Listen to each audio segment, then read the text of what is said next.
লে অফ লে অফ আর লে অফ। আজকালকার দিনে সোশ্যাল মিডিয়া খুললেই চারিদিকে লে অফ। টিসিএস থেকে শুরু করে ইনফোসিস, উইপ্রো, সব জায়গায় লে অফ। 65,000 অ্যারাউন্ড পিপলকে অলরেডি লে অফ করেছে এই তিনটা কোম্পানি। এর পেছনে রিজন কি সেটাই আজকে জানবো। এর পেছনে রিজন খুব সিম্পল। কোম্পানি, এই যে বড় বড় ইন্ডাস্ট্রিগুলো ছিল, যারা হচ্ছে আইটি ইন্ডাস্ট্রি, তাদের একটা সময় প্রফিট মার্জিন হিউজ ছিল। মানে এই বছর যদি 10,000 কোটি টাকা প্রফিট করে, পরের বছর 15,000 কোটি টাকা বা 14,000 কোটি টাকা।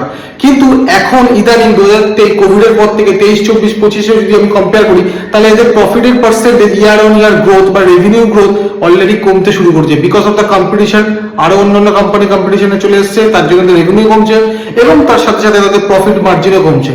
তাই কোম্পানিগুলো চাইছে যে এক্সিস্টিং এমপ্লয়ি যারা আছে তাদেরকে আরো বেশি করে ওভার প্রেশার দিয়ে তাদের থেকে কাজ বের করে দেওয়া এবং কস্ট কাটিং করা।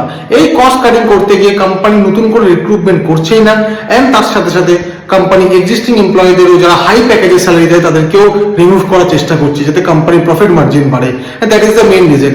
এছাড়াও এখনকার দিনে এআই একটা ইম্প্যাক্ট হয়েছে, যেটাতে অটোমেশন কাজ অনেক চলে এসছে, যেখানে বড় বড় কোম্পানিরা অলরেডি অটোমেশন করিয়ে সেই কাজগুলো করিয়ে নিচ্ছে। ফলে মানুষের দরকারটা অতটা পড়ছে না, রিসোর্সেস কমাতে চেষ্টা করছে। আইটি কোম্পানির কাছে মেন খরচা হচ্ছে resources. That is the main reason. এই জন্যই কিন্তু আমাদের যারা ইঞ্জিনিয়ারিং পড়েছি বা যারা পড়ছি, তাদের জেনারেশন কি হবে? তাদের জেনারেশনের জন্য একটাই বার্তা, যে এখনকার দিনে ইঞ্জিনিয়ারিং এর ক্ষেত্রে এআই ইউজটা ভালো করে করো।